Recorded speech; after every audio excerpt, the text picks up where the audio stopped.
The next stitch we're going to learn is the treble stitch, or the UK double treble. So we're going to do like we did with the double crochet stitch and start working on the side opposite that we worked on the last row.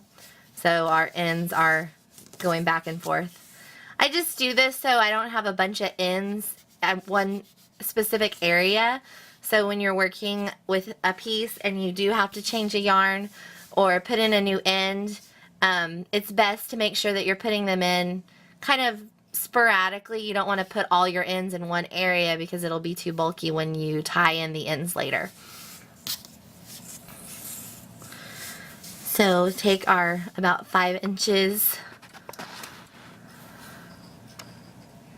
of yarn. I'm sorry about my thumbnail. I bought some new Halloween nail polishes tonight and I tested them in the car on the ride home. So we're going to stitch into the third chain of the turning chain from the double crochet row.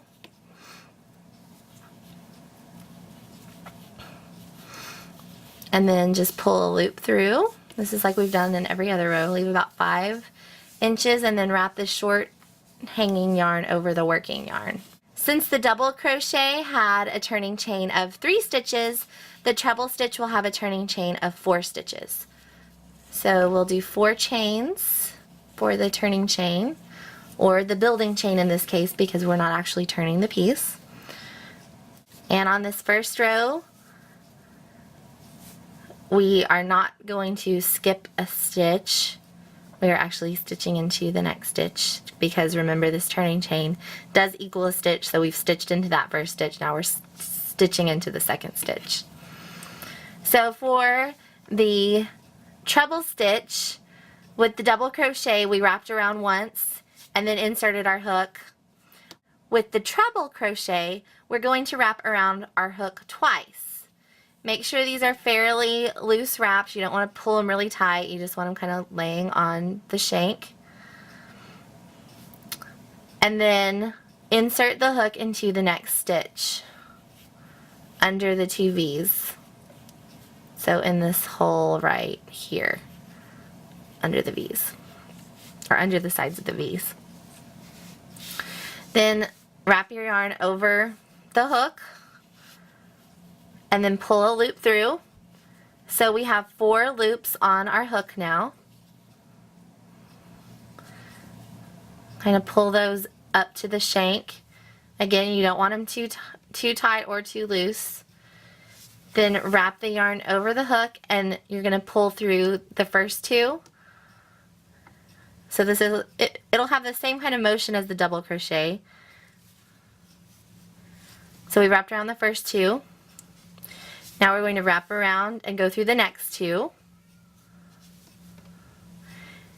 And now we have 2 more left, and you're just going to wrap around and go through those 2. So like with the double crochet, we wrapped over, drew through the first 2, wrapped over, drew through the second 2. We had 2 sets of 2. On this one we have 3 sets of 2. So let's try another one. So we wrap around twice, insert the hook in our next stitch, wrap over and pull through a loop. We have 4 loops on the hook, wrap over, pull through the first 2 loops, wrap over, pull through the second 2 loops, wrap over and pull through the third set of 2 loops. There we have 3 treble stitches. Wrap over twice, insert, and I like to hold my loops on the shank with my thumb while I insert, just because sometimes they have a tendency to, like, you know, slide around, so, and then change their shape. And this one is one, if your wraps, those first 2 wraps get really loose, the stitch won't look good at all. So you just want to you don't want them too tight, but you do want to make sure that they are they're tight around the shank and not really loose. So wrap around and pull through the first set of 2, wrap around and go through the next set, wrap around, and go through the third set. We'll do one more. Wrap twice, insert in the stitch, pull through, wrap over, pull through the first two, wrap over, pull through the second two, wrap over, pull through the third two. There we go. We have 5. So I'm just going to finish this row and go to the last few stitches.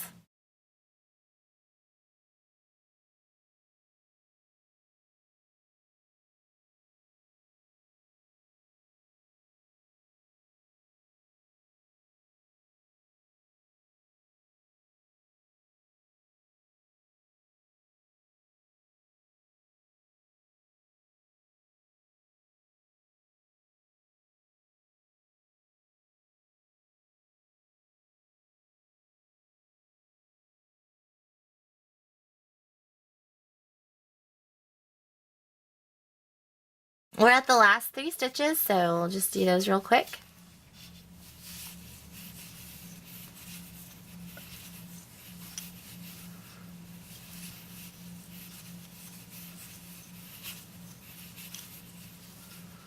And remember on this last one to stitch into the stitch, not into this little chain that we made to tie off our yarn. So we have our first row. And this is going to start getting big, so it's going to be hard to fit the whole thing in my camera frame. So let's count them real quick. 1, 2, 3, 4, 5, 6, 7, 8, 9, 10, 11, 12, 13, 14, 15, 16, 18, 19, 20. So now we're going to do the turning chain, which is 4 stitches. 1, 2, 3, 4, and then turn the piece over. And then remember, we're going to stitch into the second stitch because the first stitch is the turning chain. So not in this one, but in this one right here. First 2, second 2, third 2. There you can see that our first stitches line up and our second stitches line up.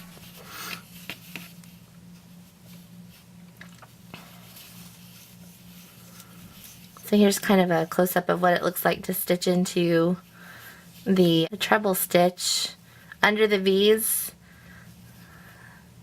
So this one's probably the easiest to see. See that hole right there? That's where you're sticking the hook. And that's the same for all the stitches, but this one's kind of loose so you can kind of see it. You don't want to go under that loop right there because you want that loop underneath the hook.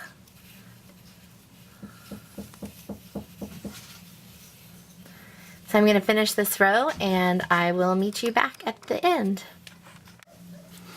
We're at the end of the row, so let's do these last 2 regular stitches and then the turning chain.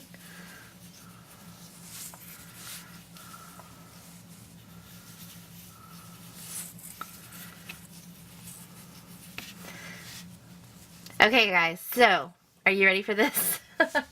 I feel so silly, but I tried something else out with the turning chain, stitching into the turning chain, and I really think this is going to be awesome for you beginners out there that have been having problems stitching into the turning chain. So, you know, I said you could either stitch underneath the 2 sides of the V, which is the most common way, or if you're a beginner and are having a lot of trouble doing that, you can stitch into the hole made between the 2 stitches, but that like left a really big hole, so you probably didn't want to do that. And then in one of the videos I tried to stitch into the hump of the turning chain into for the last stitch, and it looked really good. Well, tonight I just tried to stitch into the turning chain, or the side of the V that's closest to you, and the hump in the back. So it's kind of like stitching into the side, but it's kind of stitching into the back side of the turning chain, and that worked really well. So you just stitch into this hole right here. So the hump plus the turning chain closest to you. So you leave that last turning chain on the bottom.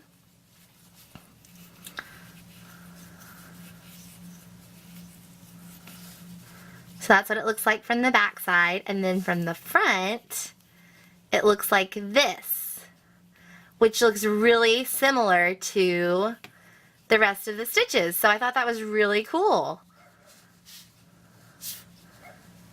As you see, there's that little loop, which is the side of the other side of the V, that's at the bottom, and over here there's a little loop at the side. So I think that might be the best option for going into the turning chain, especially for you beginners who have been having a difficult time getting into it. So I just thought that was really cool, and I wanted to share it with you. So I'm going to finish, let's do our turning chain real quick. So 4 chains, and then not into this stitch, but into this stitch. We're going to make the second stitch. So I'm going to finish the next two rows, finish off this one, and then we'll finish it off completely together. So I'm going to do the last 2 stitches and then end this off.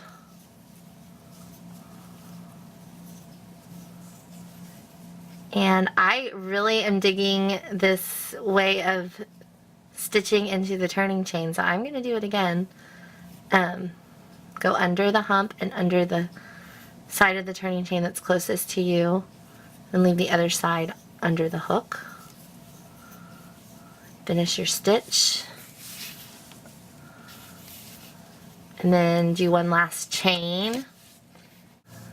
Cut off your loop and then pull it all the way through.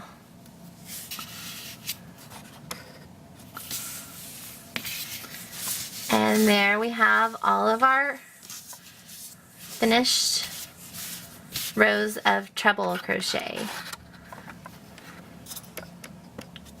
Now be aware that your piece might start, since we started with this really tight crocheted single crochet and then we're going up to bigger stitches, your piece might start to flute out a little bit.